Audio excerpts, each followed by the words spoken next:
Okay, so this wideband gauge is coming out, and this one is going in.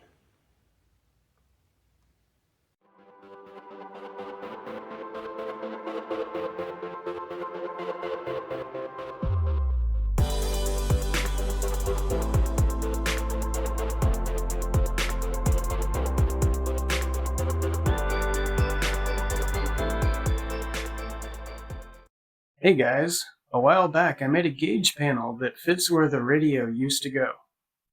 The basket case BMW is a race car, or at least that's what I keep telling myself. So it doesn't need a radio, but race cars do need gauges. Lots of gauges. Anyway, one of those gauges is an air-fuel ratio gauge with a wideband O2 sensor. Unfortunately, the wideband controller let out the magic smoke, so I'm replacing it. But that wideband controller has been discontinued and superseded by newer models. In case you're wondering, the old unit was an Innovate LC1. The new one is an Innovate MTXL. The wideband O2 gauge will be helpful in the next step of the project, which will be converting the basket case BMW to run on E45. But I'm getting ahead of myself. Let's continue with the wideband install. Okay, next I'm going to remove the old wideband controller. In order to gain access to it, it's in there by the way. To gain access to it, I had to remove the cabin filter housing and a piece of the firewall. I don't know what it's called. Anyway, it is tucked right inside here. Right there. That was a convenient place to put it, but now it needs to come out. And the new wideband does not have a separate controller. It's actually built into the gauge. So after this guy comes out, I can just reinstall the filter housing and not worry about it. Well, that was fun. But anyway, we got the old wideband controller out. Now it's time to install the new one. Okay, now it's time to replace that wideband O2 sensor. And this is going to be fun. You see, with these headers, I had to install the wideband in one of the downstream O2 spots. And it is way back there. Actually, I don't think you can see it from here. This one you see here is actually one of the upstream O2 sensors. And this one as well. So the wideband is even further back. So to get at it, we actually have to crawl underneath the car.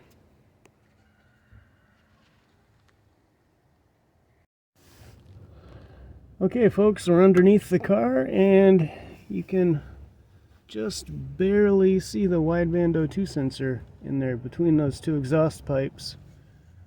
Right up in there. Yeah. Right there. Yeah, so I gotta finagle a wrench in there somehow and get that thing out. Should be fun. Okay, here's another camera angle. You can see the wrench inside there. The wrench is actually on the O2 sensor right now.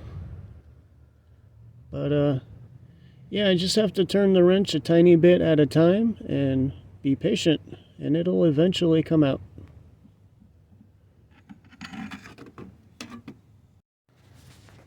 Man, it's really tough trying to film in here. Anyway, it's out. This is it right there. It's our old wideband O2 sensor. Now we get to put the new one in. Yay! Okay, the new wideband is going in. I'm being careful not to cross-thread it because that would suck.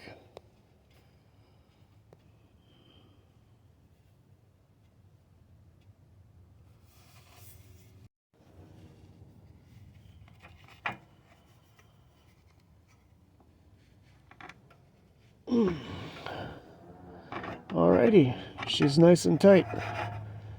Now we gotta go back inside the car and install the gauge.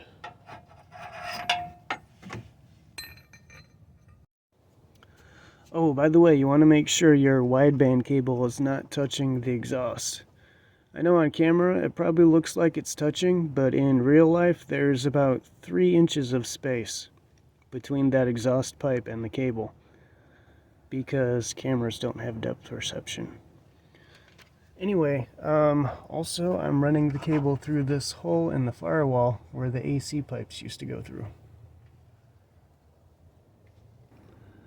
And here it is from a different angle. If we look down this way, this is our wideband O2 cable, and this is that exhaust pipe that looked like it was touching the wideband cable, but as you can see, there's plenty of airspace there. Hey guys, before I install the wideband O2 gauge, I just want to show you the difference in wiring between the old LC1 and the new MTXL. With the LC1, of course, the controller and the gauge are 2 separate pieces, and they also have separate wiring pigtails, which need to be spliced together. Also, they need to be connected to the chassis wiring for things like power and ground and illumination and stuff. And, last but not least, you also have to splice in an LED and a push-button switch. With the MTXL, you've got 3 wires: power, ground, and illumination.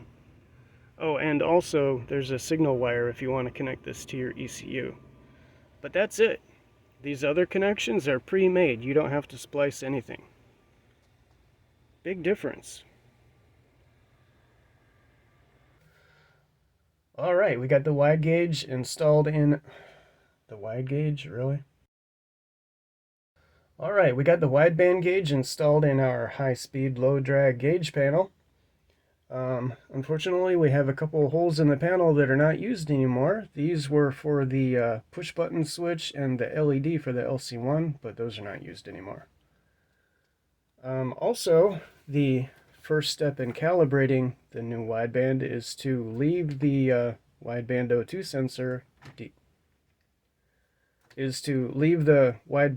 sensor unconnected while this is powered up. So we're going to do that next. And that's why the gauge panel is still sitting loose. Anyway, let's power this up and start calibrating.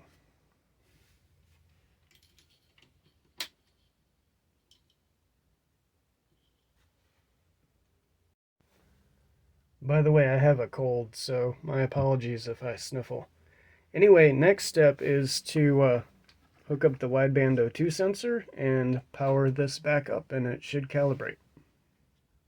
Okay, it's all hooked up. Here we go.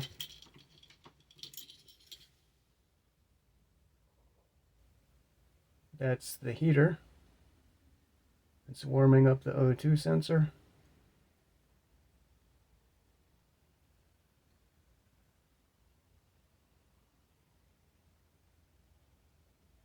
Hey, there we go.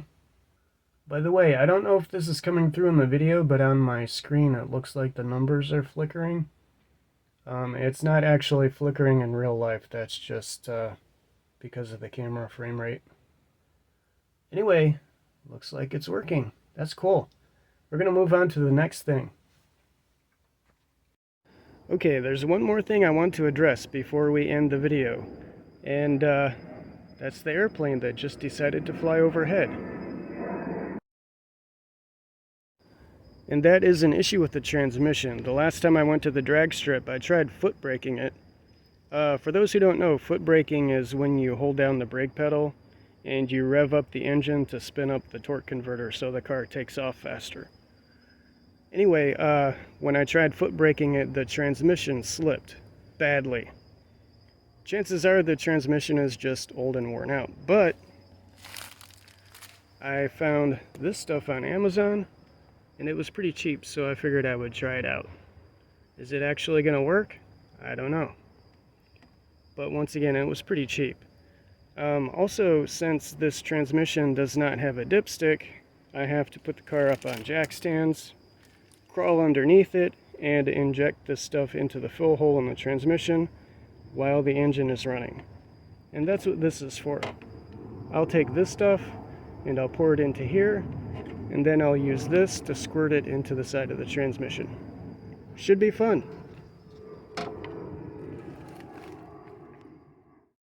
Oh, by the way, I also jacked up this side of the car a little bit higher to tilt the car over, so hopefully when I put that stuff in the transmission, it doesn't come right back out. Also, I put a little piece of hose on the syringe. That should make my life easier.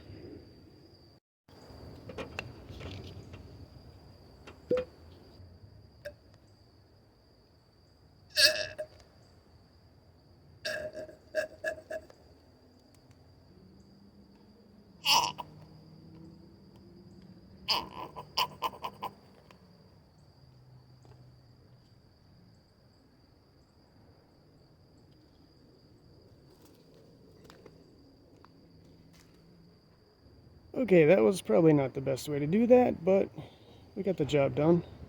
Now we need to put this in the transmission. Here we go.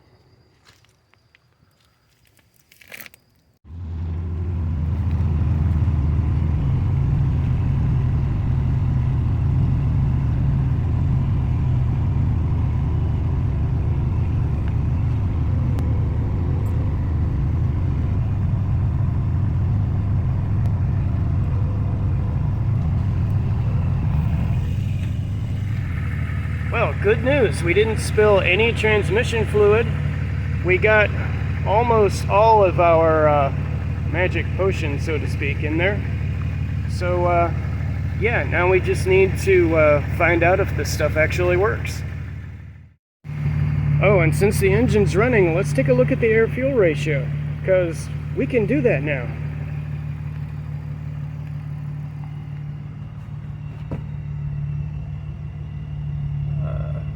If the camera will focus. Okay, so the camera doesn't like the gauge, but I like it, and hopefully you like it too. Anyway, that's it for this video. See you next time.